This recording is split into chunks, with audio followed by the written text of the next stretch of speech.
Assalamualaikum. Hai semuanya. Baik, berjumpa lagi bersama Ustadz Naso. Pada kesempatan kali ini kita akan belajar tema 5 dengan fokus muatan PPKN.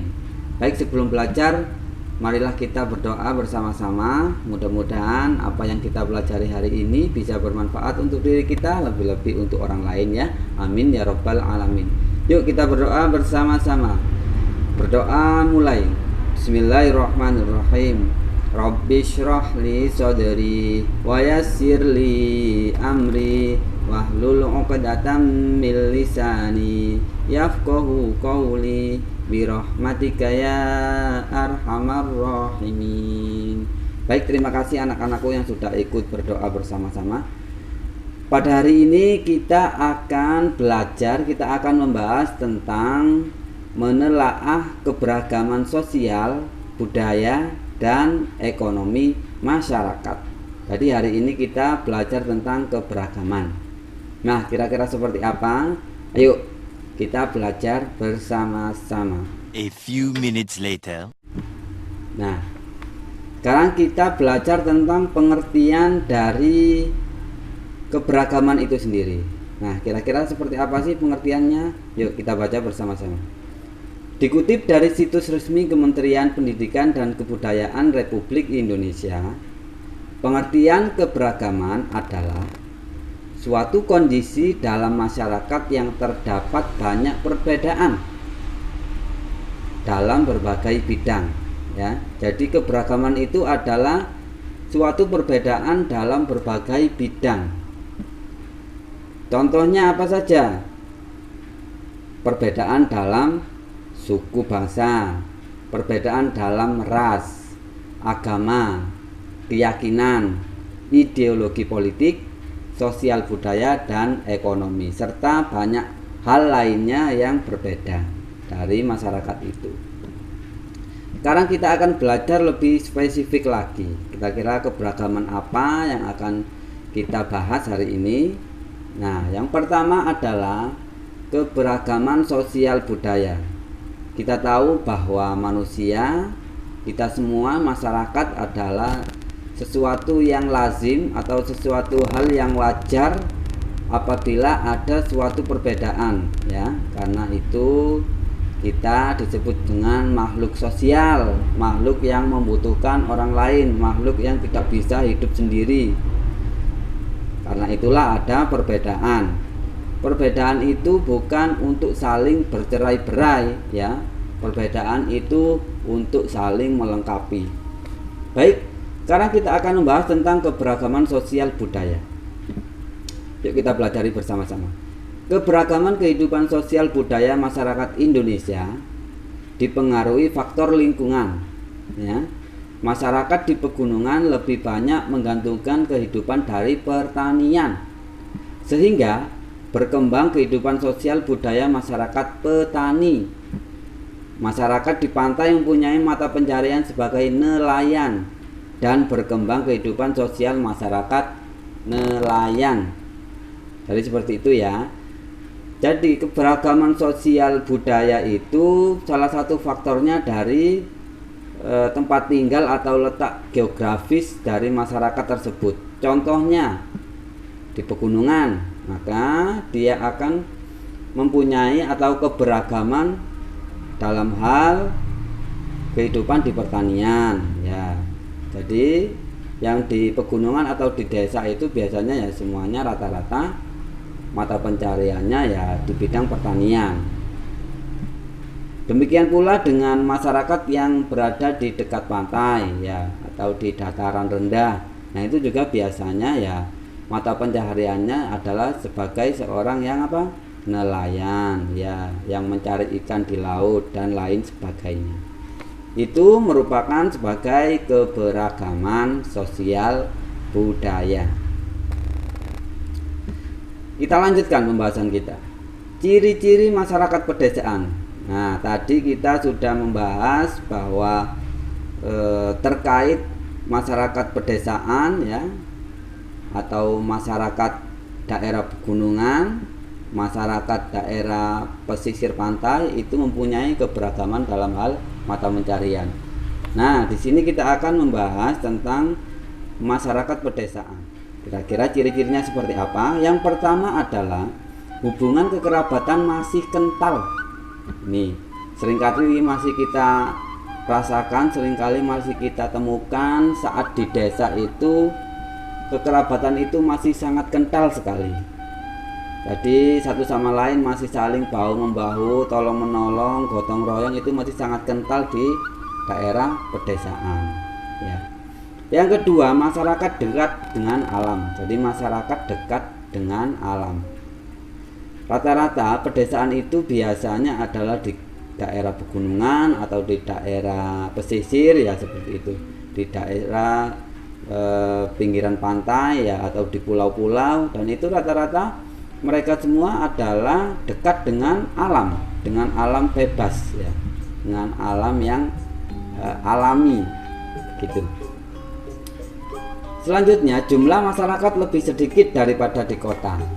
Biasanya masyarakat desa itu jumlah masyarakatnya, jumlah orangnya itu lebih sedikit daripada masyarakat di kota ya, kebanyakan seperti itu. Selanjutnya, masyarakat homogen dalam hal mata pencaharian, agama, adat, dan banyak kesamaan lainnya.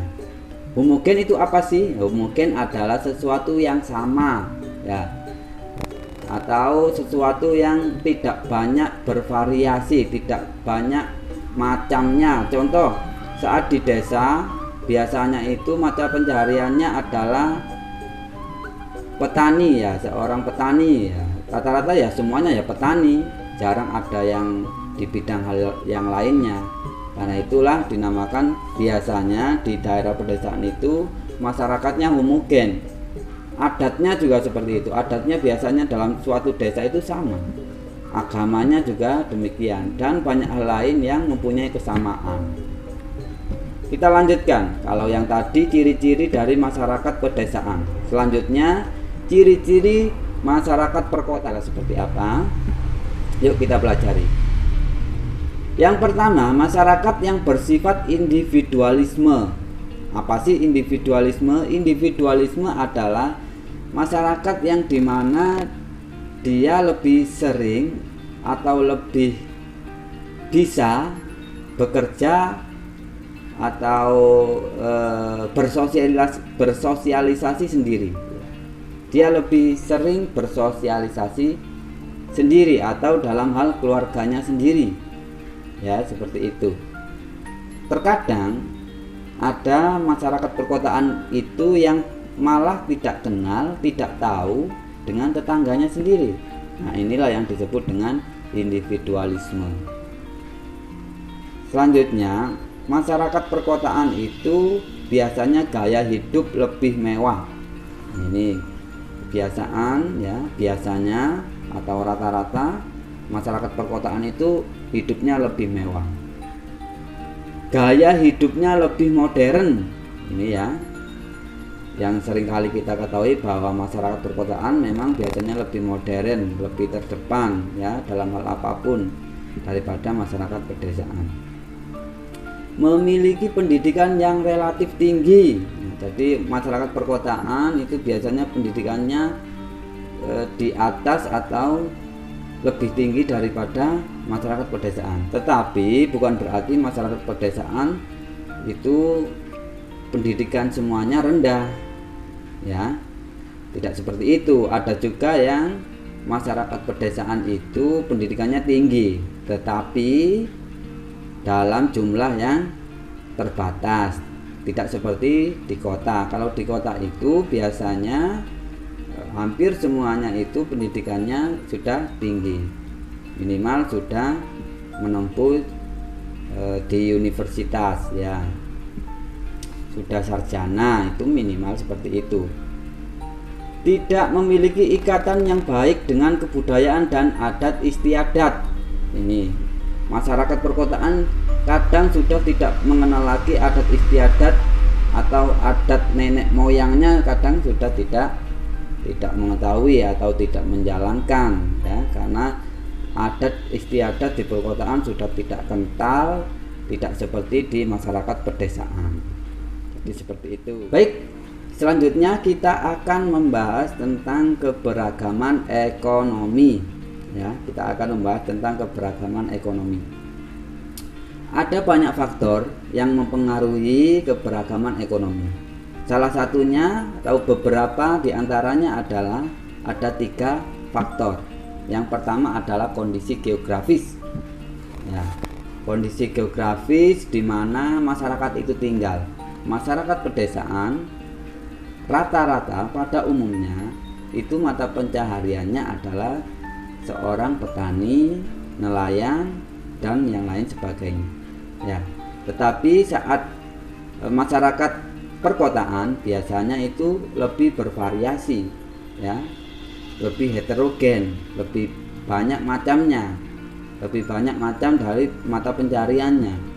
Ada arsitek misalnya, ada programmer, ya, ada dokter, guru, dan yang lain sebagainya. Lebih banyak, lebih bervariasi daripada di pedesaan.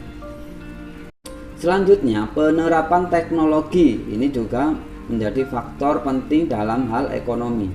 Faktor teknologi ini sangat penting, ya. Di perkotaan teknologi sudah sangat berkembang, sangat pesat sekali. Ini yang bisa menumbuhkan tentang ekonomi, ya. Jadi tumbuhnya ekonomi juga ada pengaruhnya dari penerapan teknologi ini.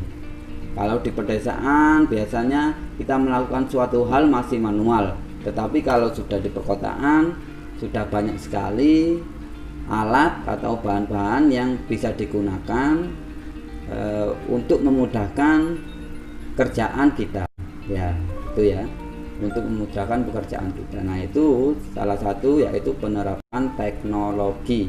Ini juga menjadi faktor yang mempengaruhi keberagaman, yaitu tingkat pendidikan.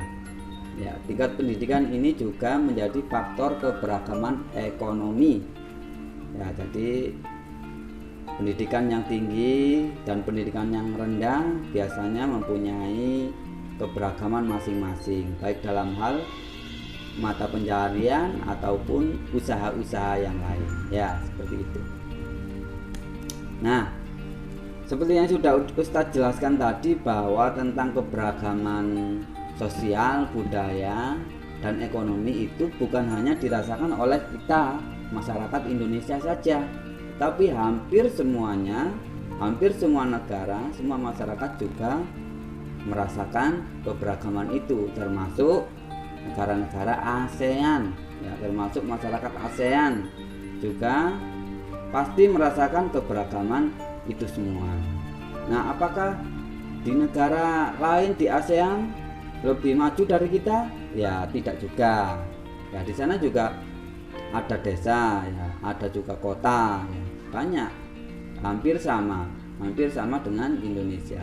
Juga masih banyak orang-orang Malaysia misalnya yang mata pencahariannya sebagai petani juga banyak. Jadi masyarakat ASEAN itu hampir sama semuanya dengan masyarakat Indonesia, tidak ada perbedaan. Jadi semuanya tergantung dengan letak geografis masing-masing.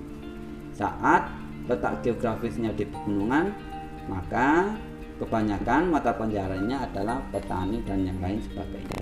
Di perkotaan juga seperti itu, lebih bervariasi dalam hal mata pencaharian, dan ekonominya bisa jadi lebih baik dari pedesaan. Jadi seperti itu. Baik anak-anakku, demikian tadi penjelasan tentang keberagaman sosial, budaya, dan ekonomi.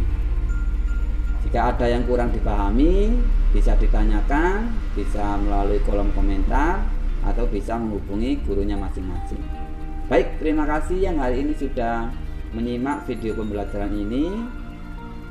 Terima kasih yang sudah menyimak sampai akhir, dan tentunya mudah-mudahan kalian semua selalu diberikan kesehatan oleh Allah sehingga bisa terus belajar, terus menyimak video pembelajaran dari ustadz-ustadzahnya. Baik, terima kasih. Tetap semangat, menolak menyerah. Ustadz akhiri. Assalamualaikum warahmatullahi wabarakatuh. Sampai berjumpa di video berikutnya. Bye bye.